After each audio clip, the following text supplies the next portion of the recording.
Yo, what's going on, everybody, man? This your boy Marcus Elbow from ElbowMediaStudios.com.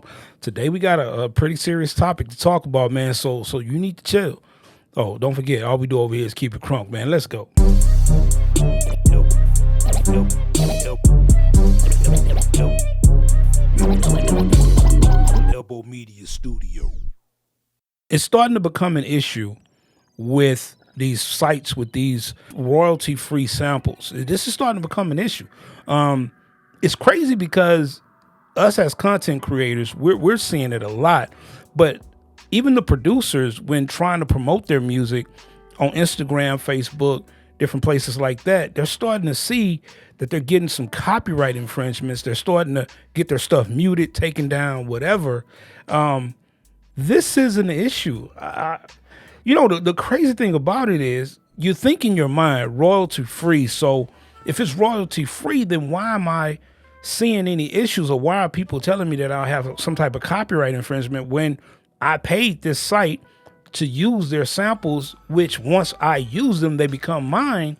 I'm not really sure I understand what's going on. Well, let me kind of explain it to you a little bit. The first problem is we got a lot of producers that are using these samples. I mean, it's convenient. You know, you pay $7, $8 a month. You go to somewhere like Splice. You got thousands and thousands of sounds. You have hundreds and hundreds and thousands of melodies. People or producers or whoever are using these melodies. And unfortunately, some of them are not breaking these melodies down. They're just taking the sample and they're using the loop. It's nothing wrong with that. But if you're going to publish the track or the melody, then you're going to start running into this copyright infringement where multiple users are all getting flagged for the same sample. So this is not good. I don't think that Splice foreseen something like this becoming an issue when they first started this, because a lot of it was just one shots and stuff like that. So I don't think that they were able to calculate, hey man, this is going to become a problem. And now the question really comes down to, where does that leave the producer? Where does that leave us or the sample producers? You know, maybe if you're making your own melodies, you don't have a problem with this. But for some of the sample-based producers, or just producers that are looking for great song starters or one-shots or whatever, how do you stop this from happening? How do you, curve this situation that's turning into a producer's epidemic? I mean, if we just being honest, I tell you what, one way, if you're going to be sampling or you're going to be using samples from anywhere, chop the samples up.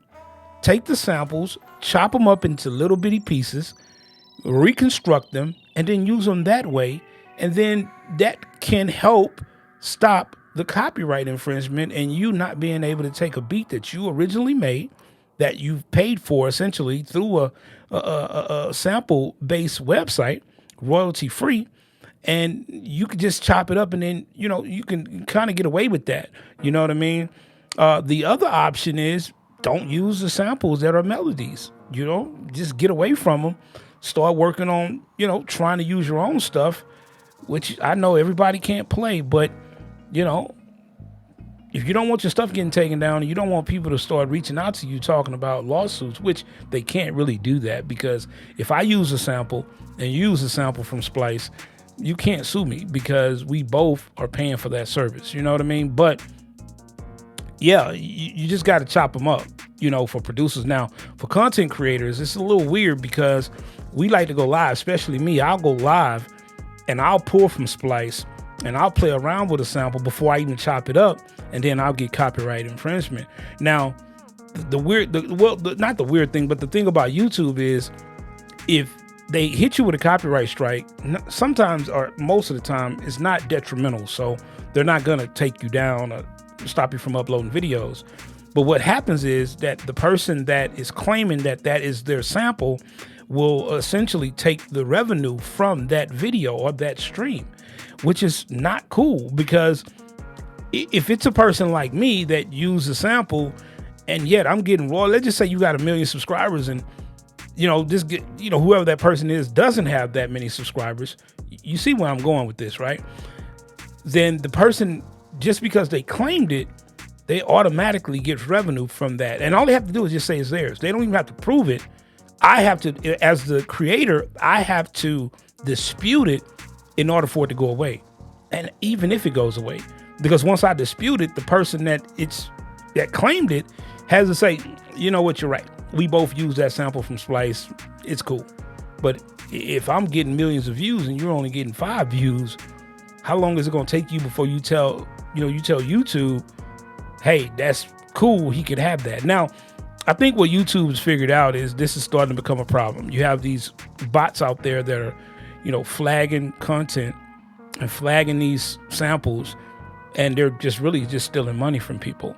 So what's happening is YouTube, once you dispute it, which you should instantly, once you dispute it, then YouTube will put the money, the revenue, in the escrow.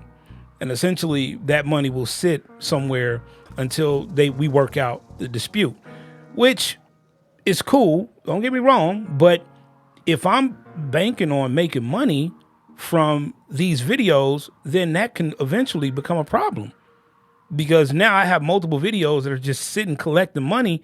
But until that dispute has been resolved, then I can't get my money. So YouTube, if you're watching this, listen, man, y'all got to figure this out.